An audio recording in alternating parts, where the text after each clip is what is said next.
Hi friends, இன்றைக்கி நம்ம பார்க்க போகிற ரெசிபி ஷாஹி பன்னீர் மசாலா. ஷாஹி பன்னீர் அப்படின்னாலே ரொம்ப ரிச்சான க்ரீமியான டெக்ஸ்சரோட லைட்டாக ஒரு இனிப்பு சுவையும் கலந்துருக்கும். கூடவே இதில் ஃப்ரெஷ் க்ரீமும் கொஞ்சம் அதிகமாக சேர்த்து பண்ணுவாங்க. பட் இன்றைக்கி இந்த ரெசிப்பியில் நான் தயிர் ஆட் பண்ணியிருக்கேன், ஃப்ரெஷ் க்ரீம் ஆட் பண்ணலை. வாங்க எப்படி பண்ணலாங்கிறத பார்ப்போம். இன்றைக்கி நான் 300 கிராம் பன்னீர் எடுத்துருக்கிறேன். பன்னீரை நல்லா க்யூப்ஸை கட் பண்ணி வச்சுக்கோங்க. கூடவே கொஞ்சமாக உப்பு ஆட் பண்ணிக்கலாம். அதோட 1/4 டீஸ்பூன் கரம் மசாலா, கூடவே 1/4 டீஸ்பூன் சிகப்பு மிளகாய் தூள் ஆட் பண்ணிக்கலாம். இன்றைக்கி இதில் கொஞ்சமாக நான் ஷாஹி பன்னீர் மசாலாவும் ஆட் பண்ணியிருக்கிறேன். இப்போது இது எல்லாத்தையும் நல்லா கலந்து கொடுத்துக்கலாம். இப்போ உங்களுக்கு வேணும்னா இது லைட்டாக பேனில் ரோஸ்ட் பண்ணி வச்சுக்கலாம். பட் நான் இன்றைக்கி அப்படி ப்ளைனாக தான் யூஸ் பண்ண போகிறேன். இப்போ ஒரு சின்ன பவுலில் ஒரு 3/4 கப் அளவுக்கு தயிர் எடுத்துக்கலாம். அது கூடவே ஒரு டேபிள் ஸ்பூன் அளவுக்கு நான் மல்லித்தூளும் 1/4 டீஸ்பூன் அளவுக்கு சிவப்பு மிளகாய் தூளும் ஆட் பண்ணியிருக்கிறேன். இதை நல்லா கலந்து கொடுத்துருங்க. இப்போ சில சமயம் மசாலா வறுக்கும் போது கருகி போயிடும். இப்போ தயிர் கூட மிக்ஸ் பண்ணி பண்ணும்போது மசாலாவும் கருகாது. அதே சமயத்தில் தயிர் பார்த்திங்கன்னா தெரிகிற மாதிரி இருக்கும். ஹீட் பண்ணும்போது அதுவும் இருக்காது. அதுக்காக இந்த ஸ்டெப் பண்ணுறோம். இப்போ கிரேவி எப்படி பண்ணலாங்கிறத பார்ப்போம். அதுக்கு 1 டேபிள் ஸ்பூன் எண்ணெயை ஆட் பண்ணிக்கிட்டு கூடவே 1 டீஸ்பூன் பட்டரை சேர்த்துக்கிறேன். இப்போ இதில் ஹோல் ஸ்பைசஸ் ஆட் பண்ணிக்கலாம். 2 பிரியாணி இலை, 3 ஏலக்காய், 1/2 டீஸ்பூன் சீரகம், 1/2 டீஸ்பூன் மிளகு, 4-5 கிராம்பு, கூடவே ஒரு கருப்பு ஏலக்காயும் சேர்த்துக்கலாம். இப்போ இதை லோ ஃப்ளேமில் நல்லா வறுத்துக்கலாம்.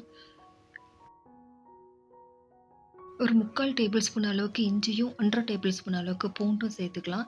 இஞ்சியை விட பூண்டு அதிகமாக இருக்கணும். இப்போ நான் வெங்காயம் 2 வெங்காயம் நான் ஸ்லைஸ் பண்ணி வச்சுருக்கிறேன். அதையும் ஆட் பண்ணிக்கிறேன். 2 பச்சை மிளகாய் ஆட் பண்ணிவிட்டு நல்லா வறுத்து கொடுத்துக்கலாம். இதை லைட்டாக சாட்டே பண்ணால் போதும், கலர் மாறணுங்கிற அவசியம் கிடையாது. இப்போ பன்னீர்லேயே பார்த்திங்கன்னா டிஃப்ரெண்ட் வெரைட்டிஸ் ஆஃப் பன்னீர் இருக்குது. கடாய் பன்னீர், பன்னீர் பட்டர் மசாலா. ஸோ இதில் பார்த்திங்கன்னா வெங்காயம், தக்காளி இதோட அளவு மாறுபடும். ஒரு சில ரெசிபிக்கு வெங்காயம் ஜாஸ்தி ஆட் பண்ணுவோம், ஒரு சிலதுக்கு தக்காளி ஜாஸ்தி யூஸ் பண்ணுவோம். இப்போ இந்த ரெசிபிக்கும் நமக்கு தக்காளி அதிகமாக ஆட் பண்ணணும். இப்போ 2 வெங்காயம் தான் ஆட் பண்ணியிருக்கேன். தக்காளி பார்த்திங்கன்னா 6-7 தக்காளி ஆட் பண்ணியிருக்கேன் இதில்.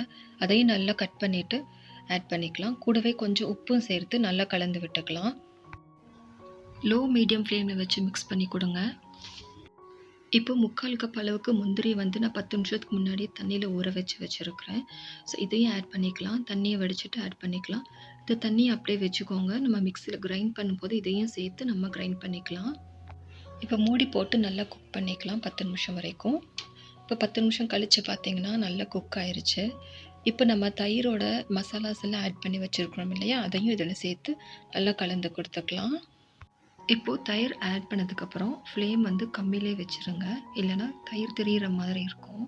இதையும் கொஞ்சம் கவர் பண்ணிவிட்டு ஒரு 2 நிமிஷம் நல்லா வேக விடுங்க. இப்போ ஃப்ளேம் ஆஃப் பண்ணிவிட்டு நல்லா ஆற விட்டுருங்க. இப்போ ஆறுனதுக்கப்புறம் அரைக்கிறதுக்கு முன்னாடி 2 பிரிஞ்சி இலை போட்டிருக்கோம் இல்லையா, அதையும் எடுத்துகிட்டு கருப்பு ஏலக்காயும் எடுத்துருங்க. ஏன்னா இதோட ஃப்ளேவர் ரொம்ப ஜாஸ்தி இருக்கும். இப்போ அரைச்சி எடுத்துகிட்டு வந்தாச்சு. இப்போ ஒரு கடாயில் 2 டேபிள் ஸ்பூன் எண்ணெயை சேர்த்துக்கிட்டு கூடவே 3 டீஸ்பூன் அளவுக்கு நான் பட்டரை சேர்த்துருக்கிறேன். ஸோ இந்த ரெசிபிக்கு கொஞ்சம் பட்டர், கீ எல்லாம் கொஞ்சம் சேர்த்துக்கிட்டால் தான் டேஸ்ட்டாக இருக்கும். இதில் 1 டீஸ்பூன் அளவுக்கு பூண்டு ஆட் பண்ணிக்கிறேன். இது கட் பண்ணி வச்சுருக்கிறேன். இது கூடவே 2 டீஸ்பூன் அளவுக்கு காஷ்மீரி சில்லி ஆட் பண்ணிக்கிறேன். காஷ்மீரி சில்லி கலருக்காக மட்டும்தாங்க. அடுப்பு லோ ஃப்ளேமில் இருக்கட்டும், இல்லைனா கருகி போயிடும். கலர் கருப்பாக இருக்கும் கிரேவியோட கலரு.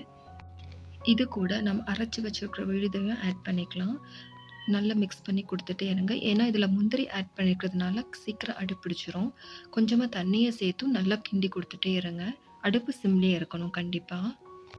ஃப்ரெண்ட்ஸ், இந்த ரெசிபி உங்களுக்கு பிடிச்சிருந்துச்சுன்னா கண்டிப்பாக லைக் அண்ட் சப்ஸ்கிரைப் பண்ணுங்கள். உங்கள் சப்போர்ட்டை கண்டிப்பாக உங்களுக்கு கொடுங்க. ஸோ இப்போ இதில் கொஞ்சமாக உப்பையும் சேர்த்து நம்ம மிக்ஸ் பண்ணிக்கலாம். இப்போ கவர் பண்ணி குக் பண்ணிக்கலாம். இது ரொம்ப நேரம் வேக வைக்கணும்னு அவசியம் கிடையாது. ஆல்ரெடி எல்லாமே நம்ம குக் பண்ணது தான். இப்போ 1/2 டீஸ்பூன் அளவுக்கு கரம் மசாலா, ஷாஹி பன்னீர் மசாலா, அப்புறம் கிச்சன் கிங் மசாலா ஆட் பண்ணியிருக்கிறேன். இப்போ இந்த ஸ்டேஜில் கொஞ்சமாக சர்க்கரை சேர்த்துக்கலாம். பட் நான் இன்றைக்கி ஆட் பண்ணலை. இப்போ இதில் 1/2 கப் அளவுக்கு நான் பால் சேர்த்துக்கிறேன். உங்கள்கிட்ட ஃப்ரெஷ் க்ரீம் இருந்தாலும் நீங்கள் ஆட் பண்ணிக்கலாம். பட் இன்றைக்கி இந்த ரெசிப்பியில் நான் ஃப்ரெஷ் க்ரீம் ஆட் பண்ணலை. அதுக்கு பதிலாக தான் தயிர் சேர்த்துருக்கேன். இப்போ இது கூடவே நம்ம பன்னீரையும் ஆட் பண்ணிக்கலாம். ஃபைனலாக கொஞ்சமாக கசூரி மேத்தியும் கொத்தமல்லியும் தூவிக்கலாம். அவ்வளோதாங்க, நம்ம சூப்பரான ஷாஹி பன்னீர் மசாலா க்ரீமி டெக்ஸ்சரோட அருமையான சுவையில் ரெடி ஆயிருச்சு. கண்டிப்பாக ட்ரை பண்ணி பாருங்கள் ஃப்ரெண்ட்ஸ். உங்களுக்கு இந்த வீடியோ பிடிச்சிருந்தா லைக் பண்ணுங்கள். உங்கள் சப்போர்ட் எனக்கு கொடுங்க. தேங்க்ஸ் ஃபார் வாட்சிங்.